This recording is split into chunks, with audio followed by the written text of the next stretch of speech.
안녕하세요. 법률로 마음을 치유합니다. 개인위생 파산 17년 경력 법률 테라피스트 김영준 법무사입니다. 오늘 이 시간에는 우리가 개인 파산에서 면책 결정을 받게 됐을 때 면책 결정의 효과는 어떤 것들이 있는지 정리를 해드리려고 합니다. 우리가 개인 파산을 신청하실 때 최종 목표는 면책 결정이죠. 전화 오시는 분들 중에서 가끔 이제 파산과 면책을 잘 모르시고 두 개의 개념을 구별을 못 하시는 분들이 계세요.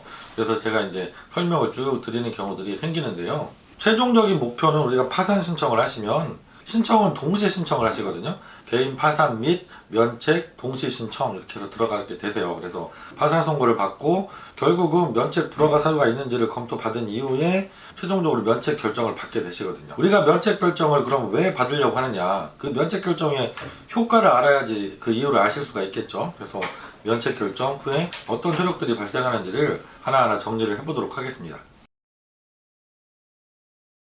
첫 번째, 우리가 면책 결정을 받게 되면 채무자에게는 어떤 효력이 발생할까요? 첫 번째 제일 중요한 것은 책임의 면제입니다. 그래서 면책이죠. 책임의 면제라는 것은 돈을 더 이상 갚지 않으셔도 된다, 내가 채무에 대한 책임이 없어졌다 라고 생각을 하시면 돼요. 그래서 내가 파산을 신청하실 때 파산 채권자 목록에 기재해서 파산 채권으로 들어가 있는 모든 채무에 대해서 그 책임을 면하게 됩니다. 물론 책임을 일부 지고 책임을 면하게 되시는 분들도 있어요. 내가 예를 들어서 파산 신청하시면서 재산이 일부 있었다, 아니면 파산 면책 불허가 사유를 조사받다가 편파 변제 행위라든가 무슨 재산 은닉 같은 이런 행위가 발각이 되어서 일부 법원에 환수를 당하시고, 그래서 채권자들한테 그 환수 금액이 배당이 되고 면책을 받았다.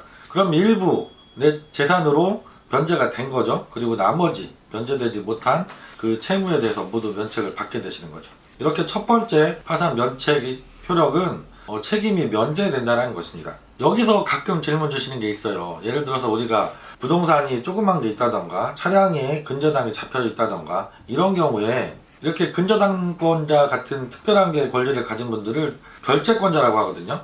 그럼 이 별채권자에도 이 면책의 효력이 미치느냐? 미칩니다.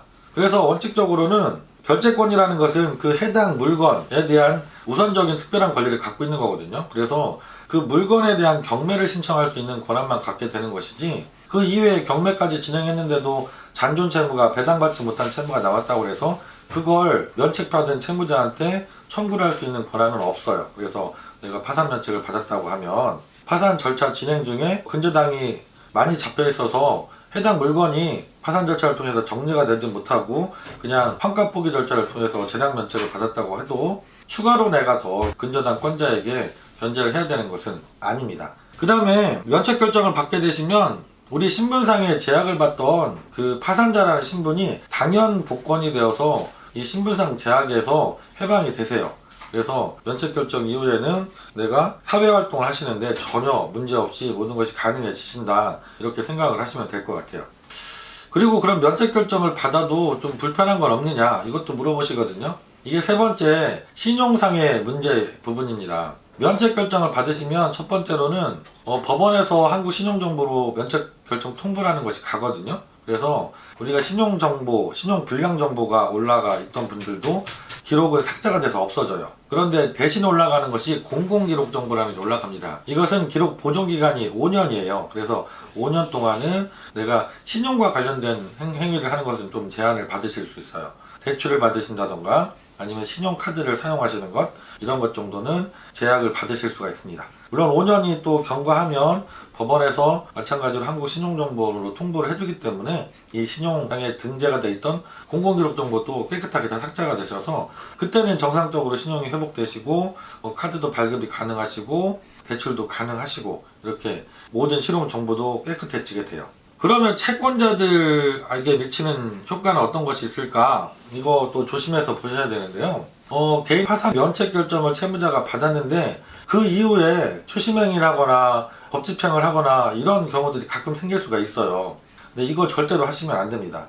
채무자가 면책 결정을 받았다는 사실을 알면서 강제집행, 가압류, 갑처분의 방법에 의해서 추심행위를 하시는 경우에는 500만 원 이하의 과태료에 처해질 수 있다는 규정이 있거든요. 그리고 또 우리 하급식 판례 중에는 이런 게 있습니다. 뭐 내가 강제집행이라든가 가압류, 가처분 같은 법 절차를 통해서 추심행위를 한 건 아닌데 계속해서 이제 독촉을 하시는 거죠. 뭐 우편을 보내기도 하고 전화를 하기도 하고 문자를 하기도 하고 해서 변제하라고 계속 독촉을 하실 수도 있어요. 그런데 이것도 하급심 판례 중에서는 위자료 지급 대상이 된다 해서 채무자가 손해배상 청구를 해서 판결이 난 판결이 있어요. 위자료 100만 원에 처한다, 지급하라, 이런 판결이 난 것이 있습니다. 그래서 면책을 채무자가 받았다고 하면 법적인 방법으로 추심행위를 하는 것도 안 되시고요. 사실적인 방법으로 독촉을 계속 하시는 것도 손해배상 청구를 당하실 수도 있습니다. 그래서 이것은 하시면 안 된다고 알고 계셔야 될 것 같아요. 그리고 면책 결정의 효과 부분에서 또 주의하셔야 될 부분이 한 가지가 있어요.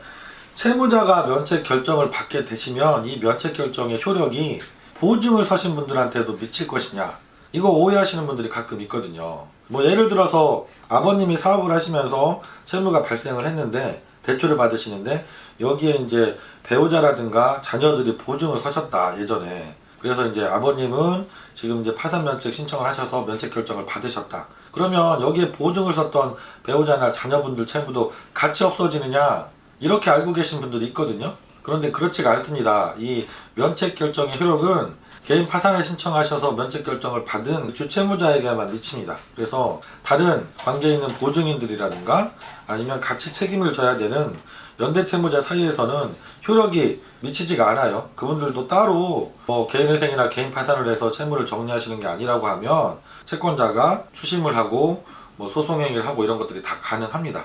그래서 보증인에게는 미치는 것은 아니다. 이 부분을 조심을 하셔야 돼요. 오늘은 그 개인 파산을 신청하셔서 최종적으로 받게 되는 결정이죠. 면책 결정을 받게 되시면 법률상 어떤 효과들이 발생하는지 이 부분에 대해서 정리를 해드렸어요.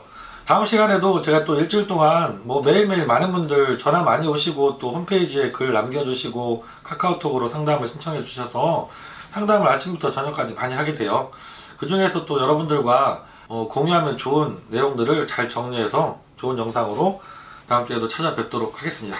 김영준 법무사였습니다. 감사합니다.